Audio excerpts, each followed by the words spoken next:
ભાવનગર રેલવેપરામાં આવેલી 800 વર્ષ જૂની દરગાહ પર ફરી વળ્યું બુલડોઝર। ભાવનગર રેલવેપરામાં આવેલી મોટા પીરની દરગાહ ભાઈચારાને એકતાનું પ્રતીક છે, જ્યાં હિન્દુ મુસ્લિમ બધા જ ધર્મના લોકો માથું ટેકવે આવે છે। આ મોટા પીરની દરગાહ આશરે 800 વર્ષ જૂની હોવાનું જાણવા મળ્યું છે। આજે વહેલી સવારે ભાવનગરના એસ્ટેટ વિભાગ દ્વારા આ દરગાહ પર બુલડોઝર ફેરવી દરગાહને જમીનદોસ્ત કરવામાં આવી। જ્યારે લોકોને જાણ થઈ ત્યારે મોટી સંખ્યામાં મુસ્લિમ બિરાદરો ભેગા થઈ જતા એક સમયે વાતાવરણ એકદમ તંગ બની ગયું હતું। જોતજોતામાં પોલીસનો મોટો કાફલો ઘટના સ્થળ પર પહોંચી ગયો હતો।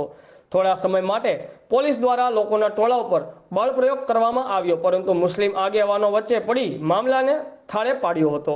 મુસ્લિમ આગેવાનો ડીઆરએમ ઓફિસ જઈ રજૂઆત કરતા જે ઘટના બની છે તે મુસ્લિમ સમુદાયની લાગણી દુભાઈ છે, તે માટે કોઈ વતલો રસ્તો કાઢી સમગ્ર મામલાને થાળે પાડે એવી રજૂઆત કરવામાં આવી હતી।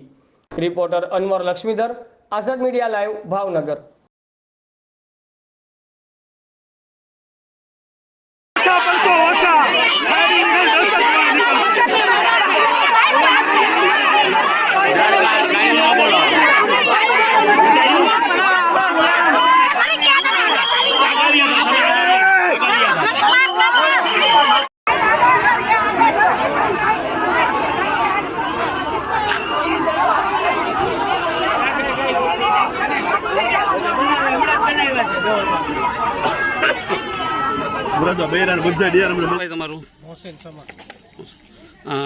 આજે ઘટના બની તેની વિશે શું કહેશો તમે? ઘટનામાં તો એવું કહેવું છે કે આ વર્ષો પુરાણી ધાર્મિક સ્થળ છે, જ્યાં હિન્દુ મુસ્લિમ લોકો બધા આસ્થાના રૂપે અને પગે લાગવા અને આસ્થાના રૂપે આવે છે। હિન્દુ મુસ્લિમ એકતાનું એક પ્રતીક હતું અહીંયા, અને એ ડિમોલેશનના નામે અત્યારે એને ધરાશાયી કરવામાં આવ્યું છે। અને અમારે બધાની રજૂઆત એ છે કે આસ્થાનું પ્રતીક છે તો એ એઝ ઇટ ઇઝ રહેવા દેવામાં આવે, બસ બીજું કોઈ અમારે કોઈ એમાં માંગણીઓ નથી।